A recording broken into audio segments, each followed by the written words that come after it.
ya kwamba Mungu alikuwa anakusudia kuwafanya wana wa Israeli waishi kwa kumtegemea yeye, waishi ndani ya ahadi zake, lakini waishi kwa shukrani. Tukasoma Torati 8:11 mpaka 18, ambapo anasema jihadhari usije ukamsahau Bwana Mungu wako kwa kutozishika amri zake na hukumu zake na sheria zake ninazokuamuru leo. Anasema angalia, utakapokuwa umekula na kushiba na kujenga nyumba nzuri na kukaa ndani yake. Anasema mstari wa 13, na makundi yako ya ng'ombe na kondoo watakapoongezeka, na fedha yako na dhahabu yako itakapoongezeka, na kila kitu ulicho nacho kitakapoongezeka. Mstari wa 14 anasema basi hapo tena moyo wako usiinuke ukamsahau Bwana Mungu wako aliyekutoa katika nchi ya Misri, katika nyumba ya utumwa. Kwamba mambo yanapokuwa mazuri, wako watu wengi huwa wanamkimbilia Mungu mambo yanapokuwa mabaya, mambo yanapokwenda tofauti, mambo yanapokuwa yamewakamata, yamewabana kabisa. Kuna mtu baada ya kuhangaika sana, akienda kuona kwa madaktari, akienda huku na huku na kutumia dawa za kila namna, anapoona sasa imeshindikana, anamkimbilia Mungu. Na Yesu anapomponya, anapoona sasa amepona, anamwacha Mungu. Jina la Bwana libarikiwe. Biblia inasema utakapopokea mema usimsahau Mungu wako. Bwana atakapokutendea kwa ukarimu usimsahau Mungu wako. Bwana atakapoiachilia afya yako iwe salama usimsahau Mungu wako. Bwana atakapokuacha kuwa hai katikati ya watu waliopoteza maisha usimsahau Mungu wako. Bwana atakapokulisha, nasema utakapokula na kushiba usimsahau Mungu wako. Maana yake ni kawaida ya watu kumkumbuka Mungu nyakati za shida. Ni kawaida ya watu kumkumbuka Mungu nyakati za machozi. Ni kawaida ya watu kunyenyekea nyakati za shida, kunyenyekea nyakati za machozi, kunyenyekea nyakati za taabu. Ndio utaona watu wengi wananyenyekea mbele za Mungu. Ukisema kwenye mkesha anakuja mapema, ukisema kuna maombi anakuja mapema, ukisema kuna ibada anakuja mapema. Lakini mara anapotendewa, anapopokea hitaji la moyo wake, anamsahau Mungu. Ubize unaongezeka. Ukisema kwenye mkesha, anasema unajua, anakuwa na sababu nyingi za kumfanya asimsogelee Mungu tena. Anakuwa na sababu nyingi za kusababisha aone ibada kama ni kitu cha kawaida. Nataka nikwambie mchana wa leo, katika vikao vya thamani sana chini ya jua kwenye maisha yako ni ibada. Ibada ndio mahala pekee ambapo tukikaa tunakutana na Mungu.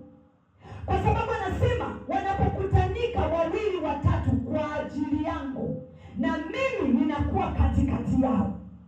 Kwa hiyo tunapokutanika hapa kwenye nyumba ya Mungu kwenye ibada, Mungu anakuwepo katikati yetu. Yesu anakuwepo katikati yetu.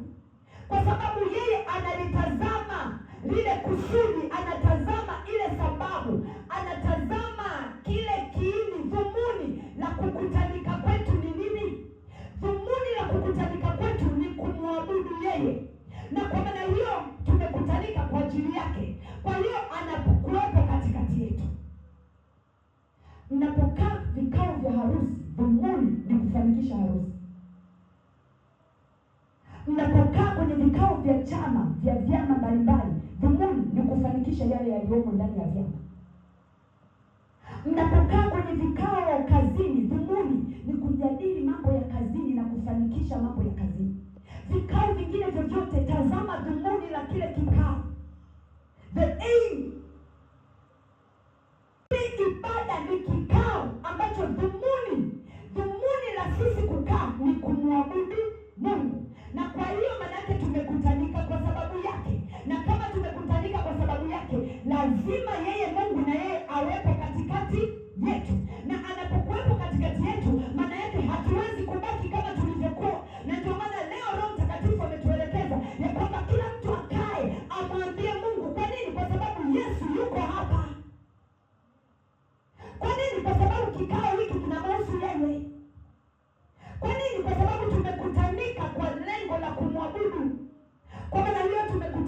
ajili yake.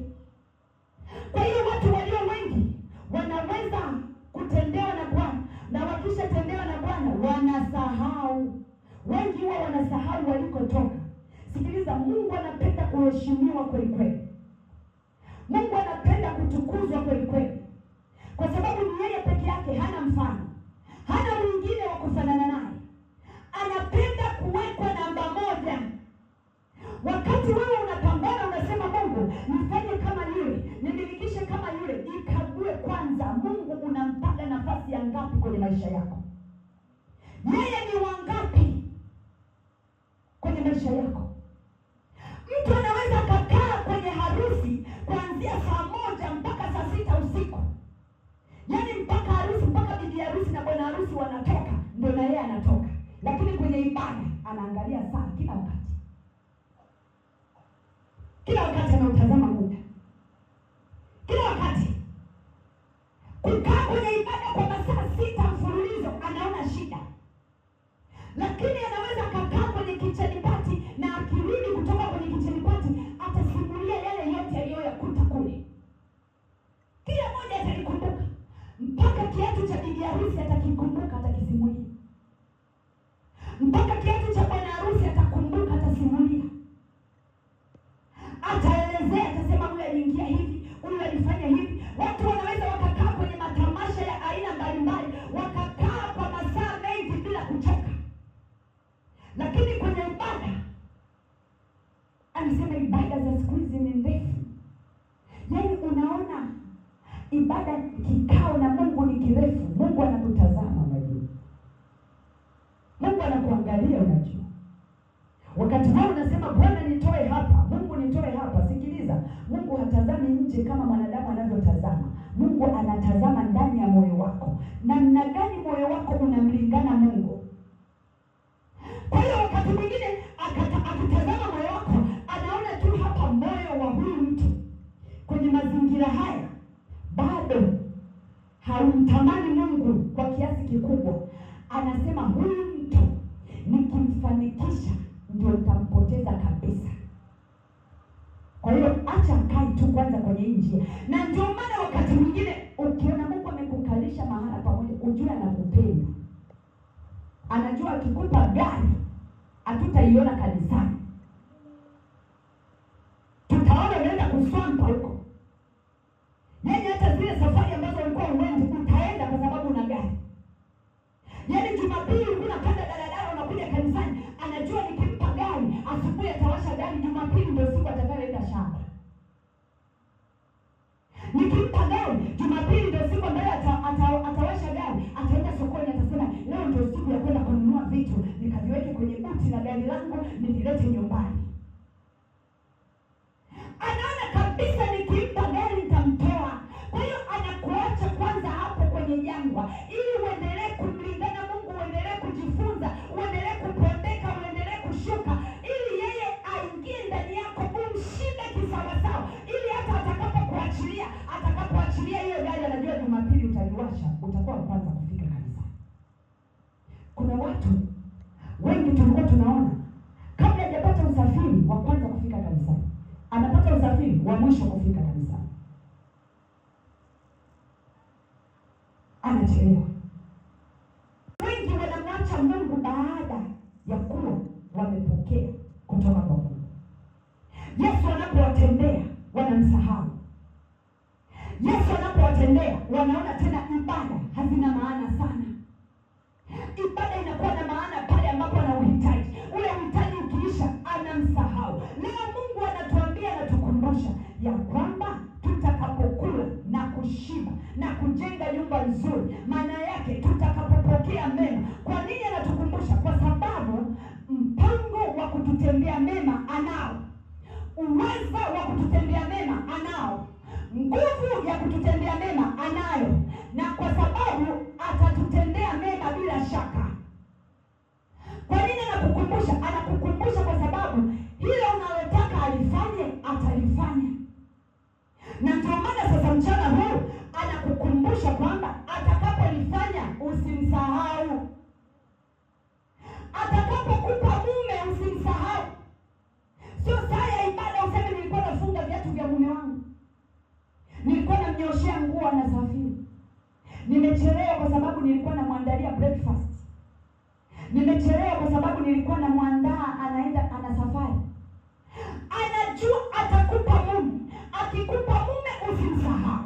Anajua atakupa mke. Akikupa mke usimsahau. Anajua atakupa watoto. Akikupa watoto usimsahau. Kuna dada mmoja tulimwombea, akapata mtoto. Alipopata mtoto na ibada akaacha. Ukimpigia simu kumbuka. Anasema asubuhi mtoto, siwezi kuja na huyu mtoto, unajua. Siwezi kupanda naye mabasi. Siwezi. Amezaa zaidi, mtoto aliyemzaa. Siwezi kupanda naye mabasi. Unajua huyu mtoto siwezi. Mtoto sasa amekuwa kizuizi cha yeye kuja kwenye ibada. Kizuizi cha yeye kwenda kwenye ibada. Kizuizi cha yeye kwenda kumwabudu Mungu. Kuna watu wanapanda pikipiki, baiskeli, wanapanda kila usafiri na watoto wao mgongoni, wanakwenda nao kwa Bwana. Wanakwenda kwa sababu huyo mtoto unayesema atapigwa na baridi, atafanya nini? Huyo mtoto ni mali ya Mungu, sio mali yako. Na yeye Mungu, yeye Yesu ndiye atakayemlinda, ndiye atakayemtetea. Bwana asipoulinda mji wa ulindao anakesha bure. Hata ungemkumbatia sana kwamba namlinda, sijui nafanya nini, kama hakuna mkono wa Mungu juu ya huyo mtoto, ulinzi wako ni bure. Ulinzi wako si kitu. Mungu anataka usimsahau anapokuwa amekutendea mema. Mungu anataka umkumbuke kwa sababu anakwenda kututendea mema. Mwaka unaofuata Mungu atatutendea mema mengi tu, lakini anakukumbusha. Na ndio maana anakukumbusha hili kabla mwaka haujaisha, ili atakapokutendea hayo mema kwa mwaka unaofuata usisahau, usimsahau. Ukumbuke kwamba kuna mahala ulipita na Mungu alipita pamoja na wewe na mkono wake ulikuwa juu yako. Usisahau. Na ndio maana sasa tunaendelea na maombi ya shukrani. Maombi ya kumshukuru Mungu. Maombi ya kumwambia Mungu asante. Maombi ya kumwambia Mungu asante kwa yale ambayo umetutendea, na asante kwa yale ambayo unakwenda kututendea. Asante kwa tuliyopokea. Asante na kwa yale ambayo hatujapokea, lakini tuna uhakika kabisa ya kwamba tutapokea. Na mimi nataka nikukumbushe jambo mchana wa leo. Nyenyekea. Kuwa na kiburi mahala popote, lakini unapofika kwa Mungu nyenyekea. Unapofika kwa Mungu, kama wewe una kiburi kilichoshindikana. Unajua kuna wengine wanasemaga mimi kiburi changu kimeshindikana. Na nishaona kuna mtu anajivunia kiburi kabisa. Nilishaona mtu anawaambia wenzake, "Nyie mnijui nini? Uliza familia yangu itawaambia mimi nina kiburi." Mtu anajivunia kiburi. Nikasema, Mungu, saidia watu wako. Ni akili gani mtu kujivunia jambo baya? Ni akili gani mtu kujivunia jambo baya? Jambo baya kabisa mtu anasimama anajivunia. Wakati wengine wanajivunia mashamba, kuna mtu anajivunia kiburi.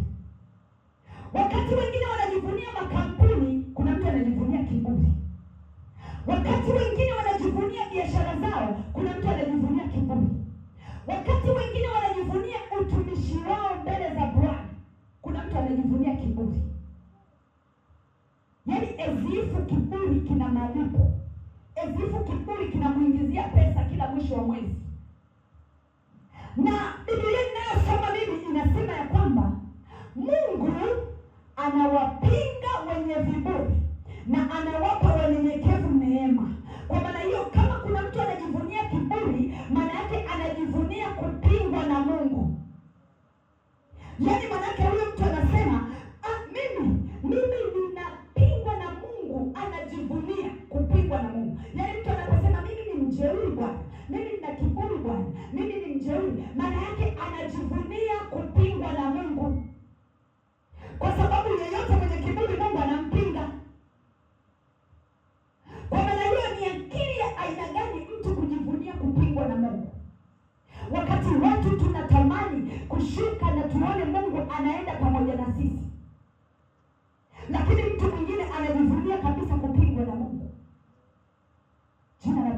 umebarikiwa. Haleluya, haleluya. Nataka nikukumbushe kitu na nikushauri tu bure mchana wa leo, ya kwamba hata kama una kiburi na jeuri, unajiona, unajivuna, hata kama ukijiangalia kwenye kioo unaona kwamba wewe ni mzuri kuliko mabinti na wanawake wengine wote huku duniani, ni sawa, kwa sababu aonavyo mtu nafsini mwake ndivyo alivyo. Ukijiona wewe ni mzuri na ni mrembo kuliko watu wote duniani, ni sawa, sio dhambi. Kama unajiona wewe ni handsome na ni kijana na ni baba mzuri kuliko watu wote duniani, pia ni sawa. Aonavyo mtu nafsini mwake ndivyo alivyo. After all, hakuna mtu wa kukwambia wewe ni mzuri, lazima ujione wewe mwenyewe ni mzuri. Kwa hiyo kujiona kwamba wewe ni mzuri sio dhambi. Ukisimama kwenye kioo chako ukajitazama ukasema, Mungu nakushukuru kwa jinsi ulivyoniumba, kwa sababu mimi kwa kweli, kusema kweli, mimi kwa kweli ni mzuri, karangi kangu ni kazuri, yaani nina karangi keusi, wengine wanachukua, lakini mimi aka kwangu nimekapenda, mimi ni mzuri. Yaani unautukuza uumbaji wa Mungu, ni sawa, sio dhambi.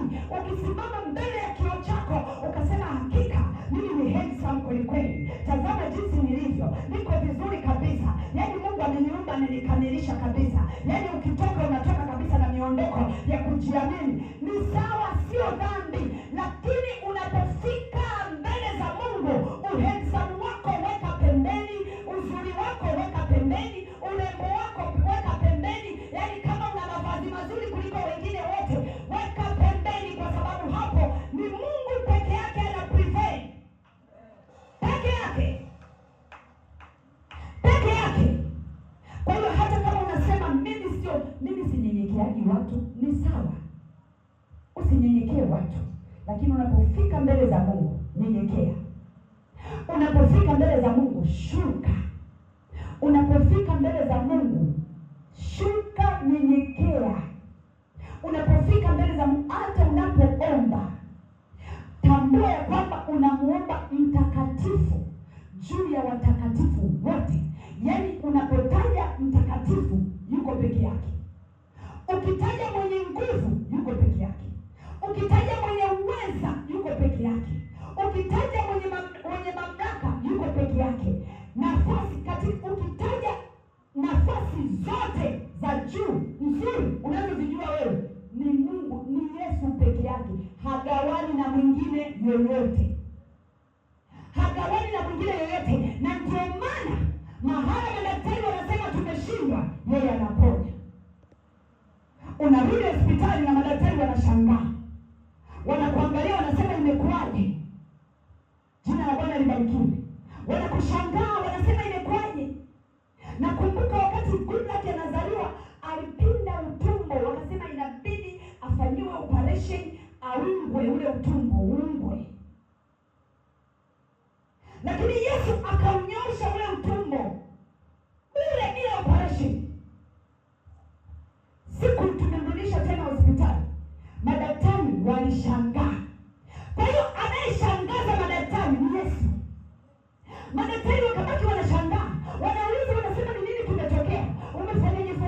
Imekuwaje? Nikasema ni Yesu amemponya.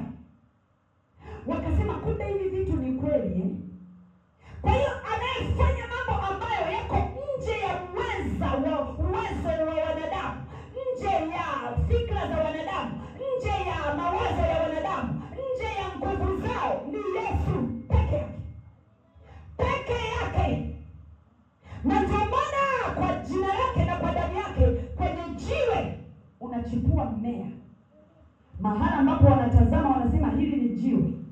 Najua wakati mwingine unaweza ukawa kwenye familia wanakutazama wanasema hili ni jiwe.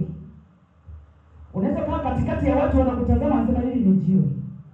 Yaani hakuna kitu kizuri kinaweza kikazaliwa hapa. Ni jiwe. Katikati ya jiwe unachipua mmea, unazaa, unawalisha wote waliokuzunguka. Waliokuwa wanaona kwako hakiwezi kuzaliwa kitu kizuri, unawalisha wewe. Walioona kwamba kwako hakuwezi kutokea mambo mazuri, wanayaona mambo mazuri yamekujaa wewe,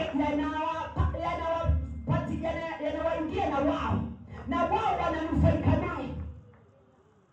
Unajua kuna watu wengi walipita kwenye kudharaulika wakaonekana kama ni mawe. Lakini nataka nikwambie hata kwenye jiwe Yesu anachipua mmea, mmea unachipuka. Kwa hiyo ukumbuke na kukumbusha ya kwamba Mungu yuko peke yake. Hata unapokuwa kwenye maombi, omba kwa unyenyekevu. Mungu ni mtakatifu. Haujawahi kuona hata sura yake, hatujawahi kuiona, hatujawahi kuona sura yake inafananaje, analinganaje, lakini tunamuona kwa matendo yake makuu. Yesu kuna nyakati alitembea hapa duniani, kuna watu walikula nao chakula kabisa, kuna watu walitembea nao akawaambia na tuvuke twende ng'ambo, wakavuka naye kabisa. Kuna watu walikuwa wanamuona.